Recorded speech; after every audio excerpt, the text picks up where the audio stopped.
High guys, welcome back to my channel শ্রীপর্ণার blogs. তো পুরো দিনের ব্লগটা শেয়ার করব।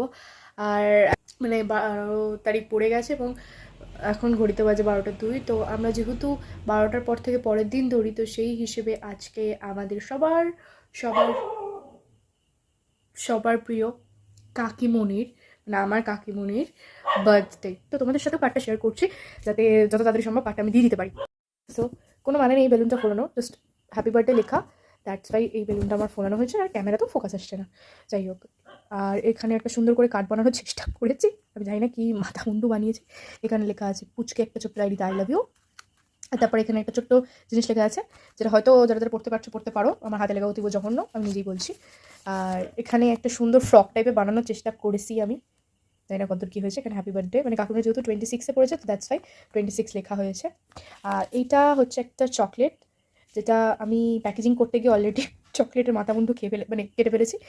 আর এটা হচ্ছে একটা ছোট্ট লেটার, অতীব বড় বড় করে লেখা হয়েছে, কারণ আমি এত ছোটো করে লিখতে পারি না। তো যাই হোক, বেশি বুকে ফেলেছি, টাইমস আপ।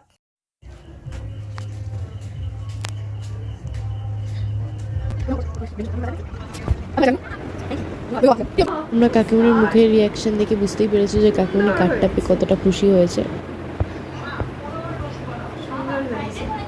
বার্থডের দিনকে এবারে পড়েছিল শীতলা পুজো। তো শীতলা পুজোয় আমরা প্রত্যেকবার পান্তা খাই, তো সেই জন্য সকালবেলা ব্রেকফাস্টে তো পান্তা খাওয়া যাবে না, মানে আমি খাবো না, তাই সেই জন্য একটু লস্যি বানিয়ে নিয়েছিলাম আর একটু জ্যাম পাউরুটি তৈরি করে দিয়েছিল কাকা আমার জন্য, তো সেটাই খাচ্ছিলাম আর তোমাদের সাথে একটু ব্রেকফাস্টে শেয়ার করলাম। পুজো এরকম রিচুয়ালস আছে যে নিরামিষ খাবার খেতে হবে, কোনো পেঁয়াজ আদা রসুন কিছু ইউজ করা যাবে না খাবারে। তার সাথে সাথে আগের দিনকে এরকম ভাত সবজি যাই রান্না করবে না কেন সেটা পরের দিন খেতে হবে এবং গিয়ে পুজো দিয়ে আসতে হবে। খাওয়া দাওয়ার পরে কাকা বিকালে বললো যে যা তোকে টাকা দিচ্ছি, গিয়ে ক্যান্ডেল স্নো স্প্রে নিয়ে আয়। তো আমি ওখানে দাঁড়িয়েছিলাম যে কখন দেবে, তো তারপর আস্তে আস্তে আমাকে ক্যান্ডেল আর স্পার্কেল ক্যান্ডেল দিল। ফ্রিজ থেকে আমি কেকটা বার করে নিলাম। আর এবারে কাকিমণির বার্থডে গিফটটা ইনস্টাগ্রাম থেকে একজন ইউজার পাঠিয়েছিল, তো মিস্টেক হয়ে গেছিলো, 6কে 9 করে দিয়েছিল কাকু, দ্যাটস ওয়াই 6টা জ্বালানো হয়নি। তারপর স্পার্কেল ক্যান্ডেলটা জ্বালানো হয় এবং সেলিব্রেশন স্টার্ট করা হয়।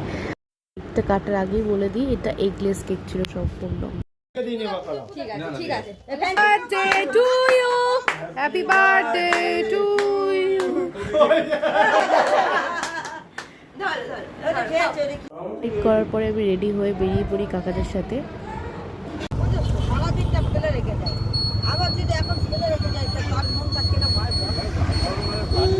অনেকদিন পর মেলায় এসে মেহেন্দি করলাম একটু হাতে, আর কাকা বললো নে তুই দেখ কি কিনবি, তো আমি ওই জন্য একটা ব্যাগ কিনলাম আর লাস্টে মায়ের দর্শন করে বাড়িতে বেরলাম।